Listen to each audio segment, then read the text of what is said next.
How's everyone doing today? My name is Yupari and I'd like to welcome you to this week's portrait drawing tutorial. The materials I'll be using today are a medium vine charcoal, kneaded eraser, a chamois cloth, a piece of paper towel, a stump, a thing of sandpaper, and a shish kebab stick that I will use as a straight line. I'd like to also note that I produce a portrait painting demonstration video every week, and the model that I will be drawing after I introduce the basics is a model that I actually painted in last week's portrait painting demonstration. So if you'd like to see that, I'll leave a link in the description. Allow me to illustrate for you how I simplify the mass of the human head into just a few lines. And this is just a generic head. This isn't going to be the start of the drawing that you saw earlier in the beginning, but this is just an idea to get you acclimated to the human head, the most basic understanding of the human head. I have an oval for the entire head, a simple shape of the oval, the center line, and axes for the eyes, the nose, and the mouth, and a line indicating where the ear is going to go. Now this is the most basic way to construct the human head. But now what happens when the model is not just facing you directly? What happens when the model is in movement? Now I'm drawing an arrow pointing down because I'm going to create a little animation for you for the gesture of the human head. Now gesture just means the movement, the overall dynamic movement. So I just drew that initial head to the left, and now I'm going to be slowly using my axes of the features to help me tilt the head down, sort of like an animator would do if they were trying to construct just from their imagination what their animated character would be doing. So this is how you get the overall direction and big movement that the portrait model is doing. So as the head starts to tilt further and further down, you can see that the axes of the eyes wraps further and further down, closer to the area of the chin, thus elevating the marks for the ears as well, and the nose and the mouth gets closer and closer to the chin in perspective as we start to tilt the head further and further down. It's important to note that the overall gesture of the head does also include the neck. The neck plays an important role in the gesture. As the head starts to tilt further and further down, you will actually be seeing less and less of the neck, and that will be of course, the opposite case when we draw the overall movement as we start to tilt the head up. Now let's look at the head as it starts to tilt up. Now to the left corner, I'm going to draw the basic underlying axes that I drew at the top. I drew on the top left corner. The same thing will happen in the bottom left corner. And as I move my way across, I'm going to be moving the overall gesture of the head as the head starts to tip further and further up. Now the axes of the eye and the center line of the head, creating that cross-looking thing that you're seeing, is really important in drawing out exactly what tilt you're going to have. And that's why I'm starting out with just the axes of the eye and the center line. You can see how that axis of the eye becomes more and more curved as the head starts to be tilted, tipped more and more up. Also, the nose starts to creep its way higher and higher up, as well as the mouth, and then when the head is tilted as high up as we can tilt it, the nose is going to be fairly compressed close and close and close to the axes of the eyes, and the ears will also be tipped further down relative to the axes of the eyes. Just picture yourself, if you wear glasses, picture your head tipping back. The center line of your eyes can follow the axes of your glasses as well. And as you tilt as you tip your head further and further up, you will also see more and more of the structure of the neck as well. Now to give you a more three-dimensional understanding of what it is I was just drawing, I drew the axes on a three-dimensional form, which is an egg, and I'm rotating the egg further and further down to illustrate the axes that I drew for you from my head. Now you can see how that starts to make sense now as the head starts to tip further and further into the direction of the movement of the arrow.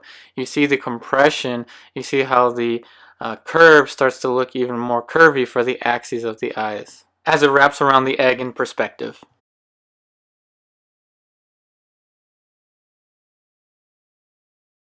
Alright, now let's get to the short and sweet drawing demonstration. I'm going to start off with a simple block-in, and I'm going to be working on Canson Mutian pastel paper. I like to use pastel paper whenever I'm working with a charcoal drawing, just because of the tooth that pastel paper tends to have. I like to indicate the overall big picture fairly early on, so I like to make marks for the top and the bottom of most regions of the head, and I make a very simplified shape. I had a little ball that you saw there just for the mass of the skull. Now that was kind of drawn in intuitively, but that is a mass for where I think that the skull region is going to go. Now it's not too essential to the drawing. Everything that I'm doing right now is a simple and basic shape to get me going in the general direction in which I want to go. And another important thing to note when you're first getting started in any kind of portrait drawing or drawing in general is to have a clear understanding of the big picture. I have just a large simplified generic shape for the entire head, a center line for the head. Now the center line is the line directly in the center of the head, so this is telling me that the pose is somewhat in a three-quarter view, and now I have a mass for the axes of the eyes, and I have now some indications for the axes of the nose, the axes of the mouth, and now I'm starting to put in some more indications for where the eye socket is going to be placed. Now since this is a basic block-in meaning that I'm blocking in the entire structure of the head in just a few blocky, simple, straight lines and angles, I'm going to be using just primarily a rectangular looking structure, or maybe a trapezoid if you want to be very specific for the eye sockets. I'm not thinking about how finished is my line quality. More I'm thinking about where is my overall structure in where are my overall underlying structures placed relative to one another. That's all I'm really thinking about. Now I'm not trying to throw so much at you in this short video. I will be making more drawing tutorials in the future in conjunction with my portrait painting demonstrations, but this portrait drawing demonstration is pretty much guided and aimed towards the beginner or someone that really wants to learn how to simplify and get the ball rolling in terms of their understanding of the human head, so that they can move on to portrait drawing, or that they can move on to their animation fields, or whatever that they want to utilize their drawing techniques for. I just mapped out with simple straight lines and angles what I think the shadow shape is going to be now on the side plane of the face. Plane is just a three-dimensional simplified construct of a flat surface in space. That's what I mean by the word plane. Now the head is in a three-quarter view, and it's tipped down ever so slightly. So the arrow is going down if you're thinking about the gesture, and a little bit to the left because he's in a three-quarter view, but he's not tipped down so much, not so drastically. So the angle or the position of the axes of the eyes relative to the ear will pretty much be a telltale sign for me as to how the head is actually turned. Notice I'm using a horizontal line to map out where exactly that ear is going to be placed relative to the axis of the eyes. All this means is that the axis of the eyes is tipping down a little bit, moving the ear slightly higher up on the side profile view of the head. The ear is just a little bit higher up on the side because the head is tipped down. Another important thing to note as I work my way in this simplified block-in, I'm erasing with a chamois cloth. Chamois cloth you can find at any regular art store. It picks up much more of the charcoal than a piece of paper towel, but it doesn't pick up as much as a kneaded eraser. The kneaded eraser is a nice tool to pick up a lot of the charcoal. But I like to use the chamois just to erase little things. And another important technical thing to note is that as I move my way around the paper, I'm not applying so much force onto the actual drawing itself. In the beginning, I had a very light, almost feathery touch, and I'm holding my charcoal stick from the back. Look at my hand. I'm holding the charcoal stick from the back, and I'm moving my arm rather freely.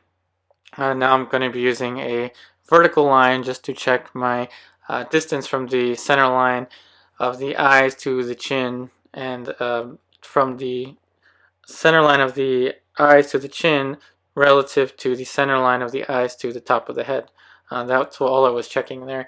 So materials wise, I'm holding my charcoal stick from the back. Like I would be holding a paintbrush, I would hold the paintbrush further back so that I place myself at a further distance relative to my drawing. A lot of beginners out there, I certainly did this in the beginning, tend to get really close to their picture, or tend to get really close to their drawing and hold their charcoal stick or hold their pencil or their paintbrush like they're holding a number 2 pencil in the middle of a English class or in the middle of a literature class taking notes from the professor. And that's not what we should be doing.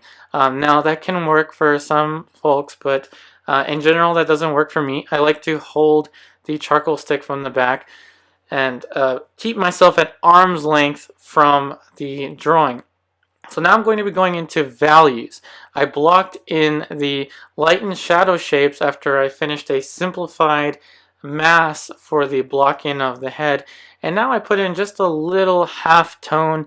A half tone is just a middle light as we approach the side plane of the face, and as we continue to develop these shapes now, I'm going to be subdividing my shapes from larger shapes to smaller shapes, and I'm going to be giving the smaller shapes just as much respect as I gave the larger shapes, but the smaller shapes live in the overall large structure and large value families as the large shapes. And this is identical, almost identical to the way that I approach portrait painting. If you've seen some of my portrait painting tutorials, now I release a portrait painting tutorial on a weekly basis every week, and I pretty much build up the surface of the portrait painting in this way. And this is also why I like to draw with a vine charcoal. This is a medium vine charcoal because I can work with large masses, a mass being a large region of value. I can work with large masses with charcoal in much the same way that I could with oil paint. Now let's look at the planes of the face, or the overall structure of the face, as I start to subdivide my values. Now if you look at the forehead closely, I have a side plane for I have a half tone for the side plane of the forehead, a light or a light region in the middle of the forehead, very simply indicated, and then it gets a little bit darker as it rolls across the side of the face. So I'm creating a top plane, a side plane, and the underplane rolling across the shadow of the forehead. And now the same thing holds true with pretty much all of the structures that I have. The cheekbone, you can see a mark for the cheekbone. I have a top plane of the cheekbone and a side plane as it rolls across the shadow, and the same holds true with the nose. The nose has a very simple shape, but it's broken down into planes of a light plane, side plane, and then as it rolls under, it approaches the shadow. Now it's important that everything in the shadow remain in the shadow. Otherwise, the three-dimensionality of the picture is sacrificed. What I mean by that is that every value that's in the shadow should be darker than any value that's in the light. Now, this is mainly because we're working with a single light source, but overall it's just easier to work with a single light source because it simplifies the form in such a way that you can make these decisions with much clarity. There shouldn't be any confusion as to what's in the light or what's in the shadow, because the light and shadow differentiation is the most essential thing that you can capture with a portrait or with any kind of realistic drawing or painting that you are trying to depict. The light and the shadow is essential. Now, I just indicated a few more values, so let's explain what's going on. The values of most importance, at least to me in a sketch, a sketch like this, is first light and shadow, and then halftone, which is something that I'm also using my paper towel here. I just rolled up a piece of paper towel to further smoothen out that value for the halftone. So we have light and shadow, we have halftone, dark light. Now dark light is the darkest light that we have, and that's pretty much forming the edge. So that's forming the edge between the light and the shadow. The dark light is the closest we can get to the shadow, and the highlight. So here we go. Light, shadow, dark light, the area closest to the shadow, the boundary between light and shadow, halftone, and then the highlight. And that's all that I need in terms of describing the form in a very simplistic manner. Light and shadow, dark light, halftone, and the highlight. That's all that I need. With those essential values, I can create a very illusionistic drawing. Illusionistic meaning I can create a whole lot of depth with just those values that I pointed out to you.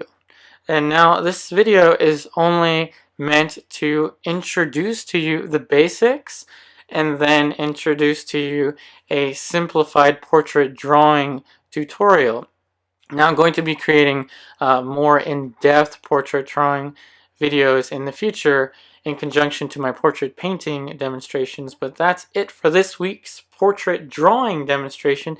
Thank you so much for watching, and stay tuned for more weekly videos. Thank you so much for watching.